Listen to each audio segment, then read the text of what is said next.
दोस्तों, आप सभी का टारगेट विद प्रकाश में बहुत बहुत स्वागत है। कैसे हैं आप सब लोग? दोस्तों, आज हम साइंस में फिजिक्स चैप्टर जो है उसके अंतर्गत मोशन चैप्टर पढ़ाने वाले हैं, मतलब गति।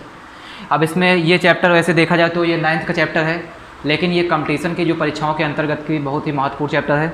कंपटीशन के लिहाज से देखा जाए तो फिजिक्स का जो आगामी जो रेलवे परीक्षाएं हैं, railway NTPC, railway group D, इनके लिए भी मतलब फिजिक्स काफ़ी इंपॉर्टेंट रखता है, रोल निभाता है।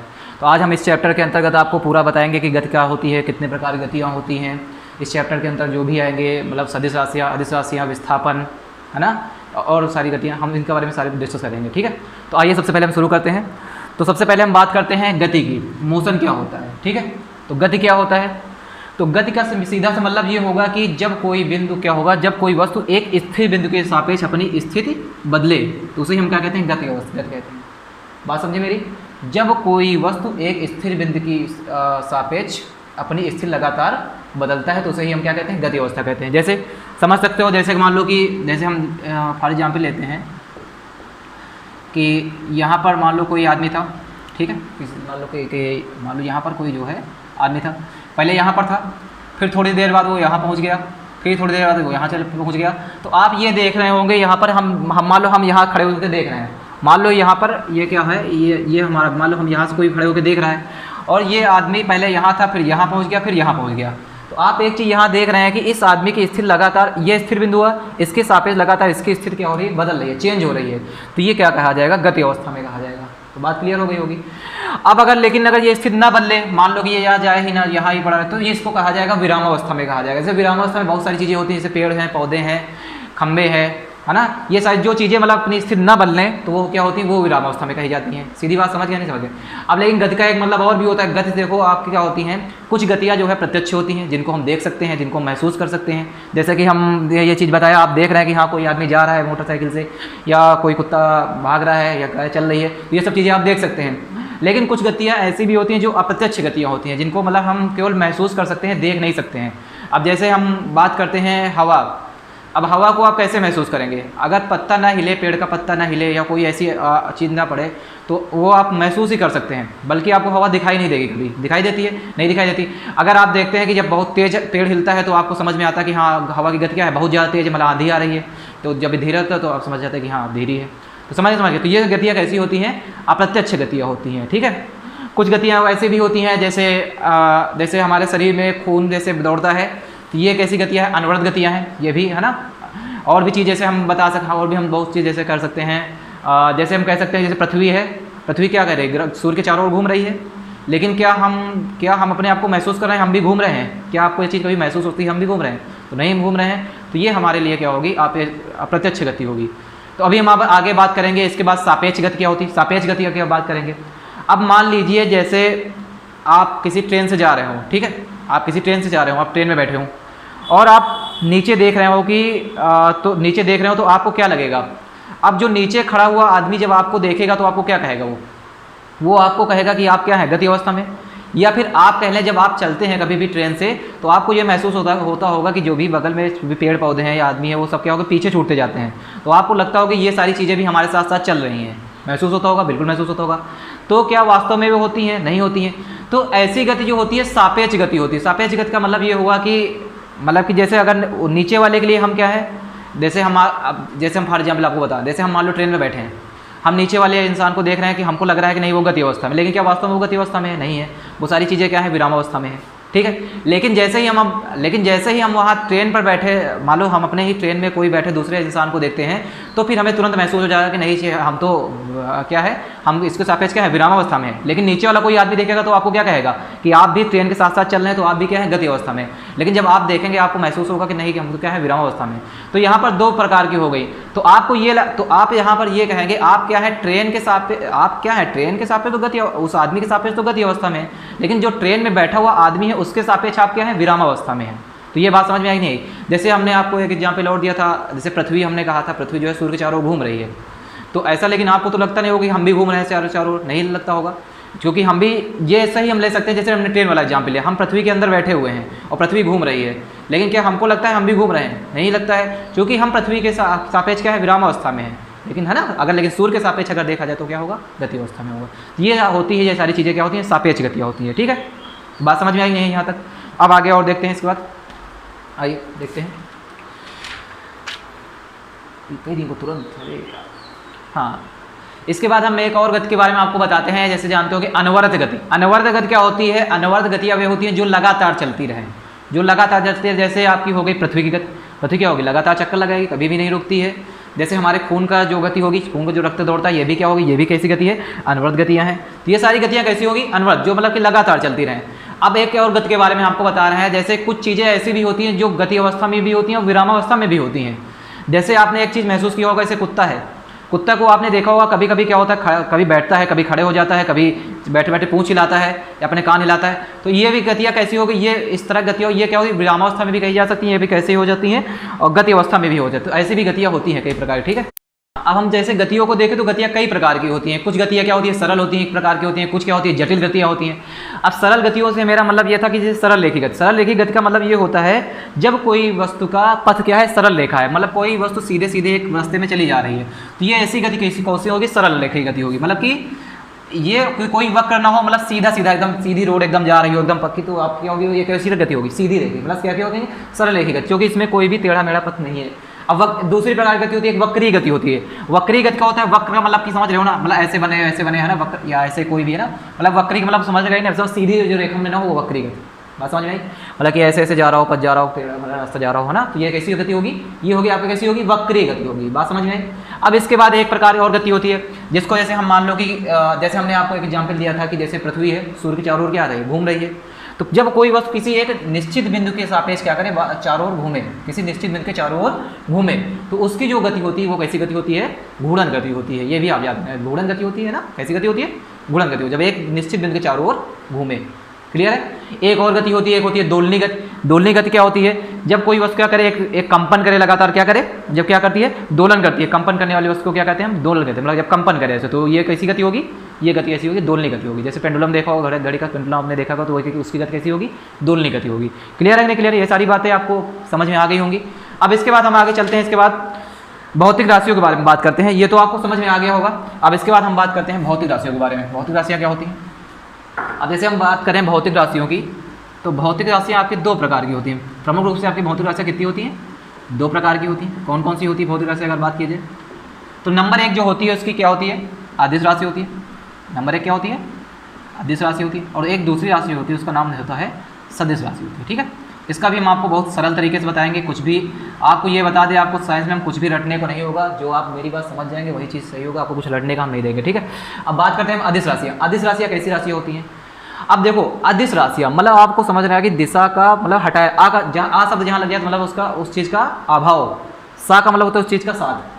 तो अदिश लिखा है तो मतलब कि अदिश मतलब दिश मतलब दिशा, तो जिसमें क्या हो, जिस राशियों को व्यक्त करने के लिए हमें केवल परिमाण की आवश्यकता होती है, जब बल्कि दिशा की कोई आवश्यकता नहीं होती है, ऐसी राशियाँ कैसी होती हैं, सदिश राशि होती है। मतलब केवल किसकी आवश्यकता हो, परिमाण, मतलब कोई परिमाण या नंबर या मात्रक, समझ गए, कोई संख्या या मात्रक, केवल उसकी आवश्यकता पड़े हमको, बल्कि कोई भी किसी प्रकार की दिशा की आवश्यकता ना पड़े, तो ऐसी राशियाँ कैसी होंगी, अदिश राशियाँ होंगी। अदिश राशियाँ में आपने जैसे जानते होंगे, जैसे क्या होते हैं, द्रव्यमान होता है ना, दूरी होता है, समय होता है ना, इसी प्रकार बहुत सारी होती हैं, आप देख लेना, चाल वाल होता है ना, आदि, है ना। ये सारी राशियाँ जो होती हैं कैसी होती हैं, अदिश राशियाँ। जैसे हम इसको व्यक्त करके आपको बता रहे हैं, जैसे हमने आपसे कहा द्रव्यमान, मान लो हमने कह दिया कि किसी वस्तु का द्रव्यमान जो है 5 किलोग्राम है, तो 5 किलोग्राम में पर्याप्त है ना। हमने अगर बता दिया तो उसका वेट हमने बता दिया ना आपको, आप जान गए 5 किलोग्राम। क्या हमको ये बताने की आवश्यकता है कि नहीं ये 5 किलोग्राम उस दिशा में है, नहीं हो सकता है, आप समझ गए 5 किलोग्राम है। हम जैसे कह दें कि यहाँ तक कि यहाँ से जो है मेरे स्कूल की दूरी 2 किलोमीटर है, तो 2 किलोमीटर पर्याप्त है, क्योंकि वो क्या है, दूरी हमको बता दिया,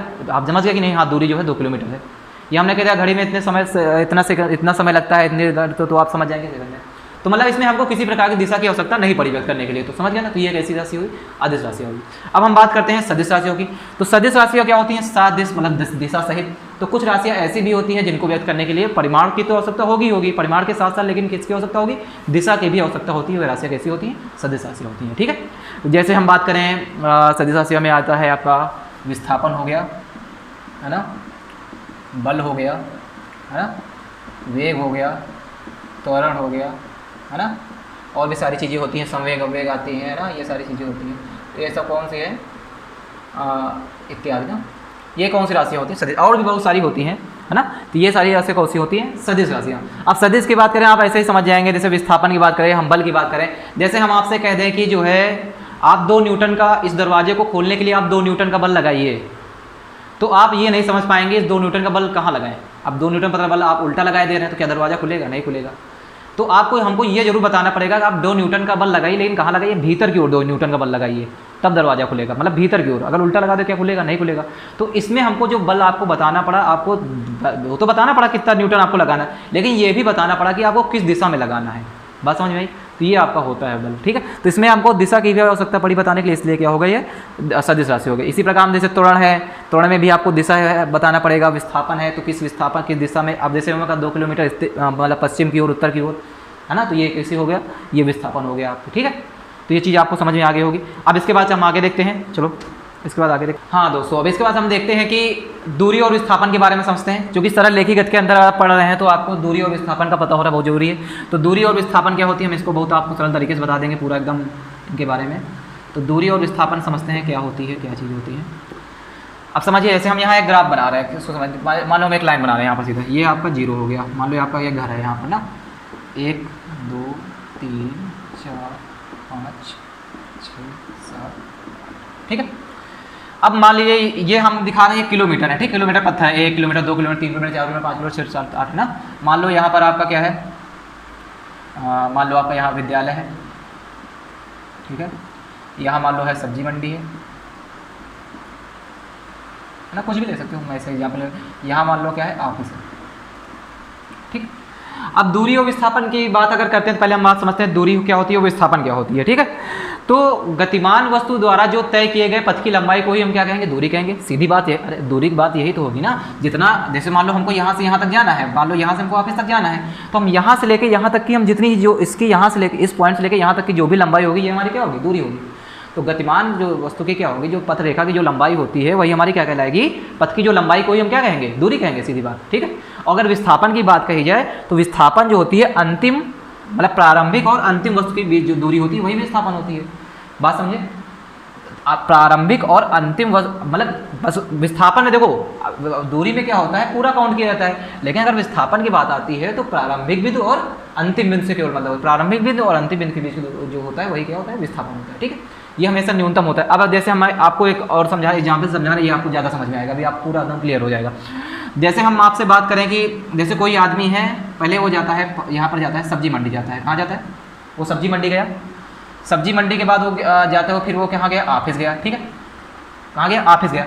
ऑफिस से होने के बाद वो सोचा, फिर वो घर की तरफ जब चला तो रास्ते में सब्जी मंडी पड़ी। पहले ऑफिस गया, पहले ज़्यादा समय नहीं लिया, पहले सोचा ऑफिस में काम निपटा ले, फिर जो है घर जाए सब्जी लेते हुए। तो ऑफिस गया, तो ऑफिस से फिर जब सब्जी मंडी आया तो उसने कुछ सब्जी खरीदी यहाँ से। तो अगर अब यहाँ से अगर तो यहाँ पर रुका, तो अगर हम आपसे अगर यहाँ पूछे उस आदमी ने कितनी दूरी तय की, तो आप क्या बताएंगे? बताओ। तो आपका आंसर यही होगा कि आपका आंसर क्या होगा? पहले तो यहाँ आप ये देखेंगे, पहले तो ये कहाँ गया था? ऑफिस तक गया था, मतलब 7 किलोमीटर चला। फिर 7 किलोमीटर चलने के बाद वो पीछे फिर बैक आया, वो कहाँ गया? सब्जी मंडी आया, मतलब पीछे लौट के आया लेकिन सब्जी मंडी आया। तो अगर उसके देखा जाए तो टोटल दूरी उसने कितनी चली? 7 चली, और 7 के बाद ये 2 और चला। तो अगर इसकी दूरी की बात करी जाए तो कितनी हो जाएगी? 7 + 2 बराबर कितनी होगी? 9 किलोमीटर हो जाएगी। लेकिन अगर हम विस्थापन के केस में लें तो क्या विस्थापन भी इसका 9 किलोमीटर आएगा? ये बताइए। नहीं होगा। विस्थापन में हम क्या देखते हैं, क्योंकि चला वो कहाँ था? घर से यहाँ चला, ये क्या उसका मान लिया स्टार्टिंग पॉइंट घर हो गया। तो अब विस्थापन की अगर बात करें तो विस्थापन में आपसे यहाँ तक कोई मतलब नहीं है आप ऑफिस गए कहाँ गए, बस आपसे मतलब यह है कि आप प्रेजेंट टाइम पर कहाँ है। आप सब्जी मंडी में तो न्यूनतम दूरी जो देखी जाएगी प्रारंभिक बिंदु और अंतिम बिंदु। अगर विस्थापन की बात है, विस्थापन कितना होगा? 5 किलोमीटर होगा। इस तरह आपको समझ में आ गया होगा। जो एक न्यूनतम दूरी होती है वो विस्थापन होता है, तो दूरी होती है वो क्या होता है ना, मतलब पूरा रास्ता होता है, पूरे पथ की लंबाई। अब जैसे हम एक और एग्जाम्पल लेते हैं। जैसे मान लो कोई वस्तु यहाँ थी। अब मान लो हम यहाँ से घर से गए, मान लो घर से हम यहाँ जाने के बाद, ये लो इसी में देख रहे हैं, घर से जाने के बाद हम सब्जी मंडी गए और सब्जी मंडी होते हुए फिर से हम घर चले आए। अगर हम आपसे पूछिए वो व्यक्ति कितनी दूरी चला, तो आपका आंसर क्या होगा? पहले वो सब्जी मंडी गया, सब्जी मंडी से लौट के फिर घर आ गया, तो कितनी दूरी चला? तो पहले आप यही कहेंगे ना, 5 किलोमीटर हो गया। 5 किलोमीटर पहले सब्जी मंडी गया, अब इसको 5 किलोमीटर आने में तो घर में लगा होगा, तो 5 कितना हो गया? 10 किलोमीटर। तो मतलब इसकी दूरी कितनी चली होगी? 10 किलोमीटर चली होगी। लेकिन अगर हम आपसे यहाँ पर पूछ दें विस्थापन उसका कितना होगा, मतलब विस्थापन कितना होगा, तो आप ये देखा कि आपने जहाँ से वो चला था, घर से ही चला था सब्जी मंडी, और घर में ही वापस आ गया, मतलब जिस जगह से चला था उसी जगह पर आ गया, तो स्टार्टिंग बिंदु और अंतिम बिंदु दोनों यही हो गया, इस तरह विस्थापन इसका क्या हो जाएगा, 0 हो जाएगा। तो बात ये आपको क्लियर हो गई होगी, ठीक है। इसी प्रकार जैसे मान के जैसे सर्कुलर मोशन में होती है, कोई वस्तु इसे यहाँ चलते घूमते फिर यहीं पर आ जाए तो उसका विस्थापन क्या होगा, 0 होगा। ये सारी चीज़ें होती हैं। एक बात और याद रखना, दूरी आपकी जो होती है, अब ये एग्जाम के पॉइंट ऑफ व्यू से बहुत इंपॉर्टेंट, अब जो बताने जा रहे हैं, दूरी हमेशा क्या हो सकती है, हमेशा धनात्मक होगी। दूरी कभी भी ऋणात्मक नहीं होती है, दूरी हमेशा क्या होगी, धनात्मक होगी, क्योंकि आप जितना भी चलेंगे, कुछ भी चलें, वो आपका काउंट होगा, वो दूरी होगी।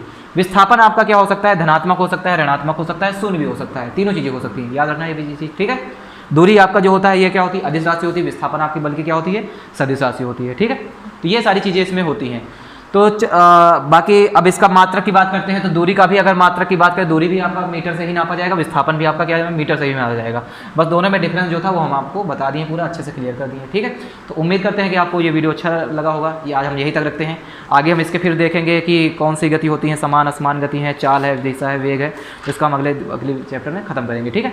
तो आप लोग कमेंट करके बताइएगा कि आपको वीडियो कैसे लगा, ठीक है। तो धन्यवाद, ठीक है।